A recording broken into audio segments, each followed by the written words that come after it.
Good morning class 8। आज हम पढ़ेंगे महादेवी वर्मा के द्वारा लिखा गया कहानी गिल्लू। ये अस्मरणीय कहानी है महादेवी वर्मा का। गिल्लू महादेवी वर्मा की एक गिलहरी का नाम है। पशु पक्षियों में भी मानवीय संवेदनाएं होती है। इस कहानी में लेखिका महादेवी वर्मा ने स्पष्ट की है, बताई है।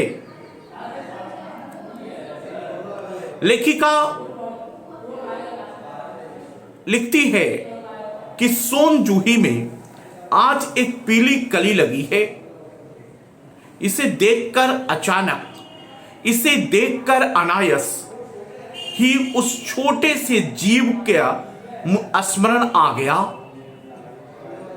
जो इस लता की सघन हरितिमा में छिप कर बैठा करती थी, जो इस सघन हरितिमा में छिप कर बैठता था और फिर मेरे निकट पहुंचते ही कंधों पर कूदकर मुझे हमेशा चौंका देता था। तब मुझे कली की खोज रहती थी, मैं फूलों की खोजती थी, पर आज उस लघु प्राण की खोज है। आज लेखिका कहती है कि मैं उस गिल्लू के बारे में आज मैं आप लोगों के सामने उसके बारे में बताने जा रही हूं।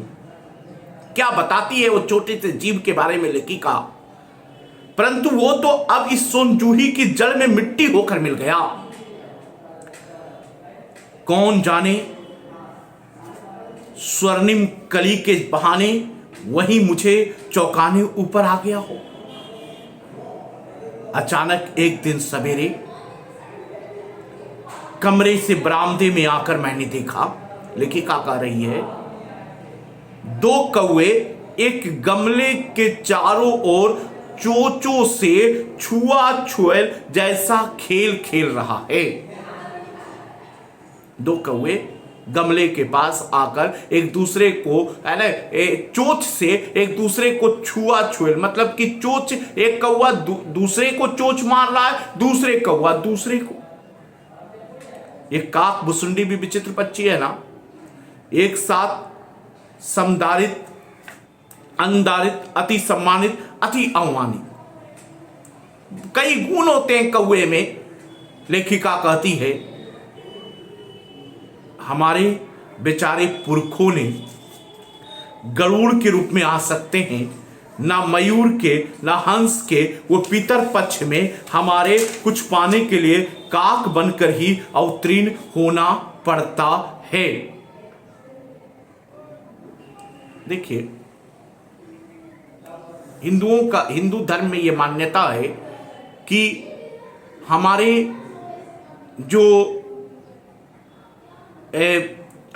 जो पुरखों हैं, मरने के बाद वो कौवे बनकर ही हमारे पास आते हैं। कौन सी जगह? पितर पक्ष में। इतना ही नहीं, हमारे दूरस्थ प्रियजनों को भी अपने आने का मधुर संदेश कर्कश स्वर में ही देना पड़ता है। लोगों का यह भी मत है कि जिसके घर में कौवा आकर कांव कांव करके बोलता है तो लोग समझते हैं कि कोई मेहमान आने वाले हैं। दूसरी ओर हम कौवा और कांव कांव करने की अवमानना का अर्थ में ही प्रयुक्त करते हैं। दूसरी ओर क्या है कि लोग कहते हैं कि कुछ अपशकुन होने वाला है। बहुत सी बातें कौवा से क्या है, रिलेटेड है, कौवे से लगाव रखता है। लेखिका महादेवी वर्मा ने कौवे की अवगुण को भी बताया और कौवे की गुण को भी बताया। एक विचित्र पंछी कौवे को कहा, एक अजीब पंछी कौवे को कहा, एक अनोखा पंछी कौवे को कहा।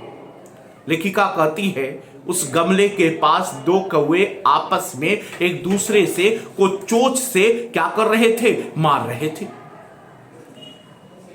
मेरे काक पुराण के विवेचन में अचानक बाधा पड़ी, क्योंकि गमले और दीवार के संधि में छिपे एक छोटे से जीव मेरी दृष्टि रुक गई। लेखिका क्या देखती है कि एक छोटा सा जीव गमले के पास पड़ा हुआ है। निकट जाकर मैंने देखा तो क्या देखती है लेखिका? निकट जाकर देखती है कि गिलहरी के छोटा सा बच्चा है जो संभवतः घोंसले में गिर पड़ा है, और अब कौवे जिसमें सुलभ आहार खोज रहा है, उस छोटे से जीव में, गिलहरी के छोटे से जीव में वो कौवा जो है अपना भोजन खोज रहा है। काकद्वय की चोंचों में 2 घाव उसे लघु प्राण के लिए बहुत थे। कौवे के चोंच से उसे 2 जख्म तो मिल चुके थे, अतः वो निश्चेष्टा सा गमले में चिपका पड़ा था। वह शांत बेहोश गमले में क्या हो गया था? चिपक पड़ा था, चिपका हुआ था। सबने कहा लेखिका उस छोटे से जीव को, उस नन्हा सा जीव को, प्यारा सा जीव को लेखिका घर लेकर आती है। सबने कहा कौवे की चोंच का घाव लगने के बाद वो बच नहीं सकता, अतः इसे ऐसे ही रहने दिया जाए। सबने ये सुझाव दिया, सलाह दिया कि ये छोटा सा जीव, ये नन्हा सा जीव, ये प्यारा सा जीव बच नहीं सकता, इसे जैसे वैसे रहने दिया जाए। परंतु मन नहीं माना। लेखिका बचपन से ही पशु पक्षियों से अति स्नेह रखती थी, बचपन से ही पशु पक्षियों से प्रेम रखती थी। वो छोटे से जीव, घायल जीव को ऐसे छोड़ नहीं सकती है। मन नहीं माना। उसे हौले से उठाकर अपने कमरे में लाई लेखिका। फिर रुई से रक्त पोंछकर घावों पर पेंसिलिन का मलम लगाई। रुई की पतली बत्ती से दूध भिगोकर जैसे तैसे उसके नन्हे से मुंह में लगाई, पर मुंह खुल ना सका और दूध के बूंदे दोनों ओर रुढ़क गई। कई घंटों के उपचार उपरांत मुंह में 1 बूंद पानी टपकाया जा सका। तीसरे दिन वो इतना अच्छा और आश्वस्त हो गया कि मेरी उंगली अपने 2 नन्हे पंजों से पकड़कर नीचे कांच की मोतियों जैसे आंखों से इधर उधर देखने लगा। आज हम यहां तक रहने देते हैं।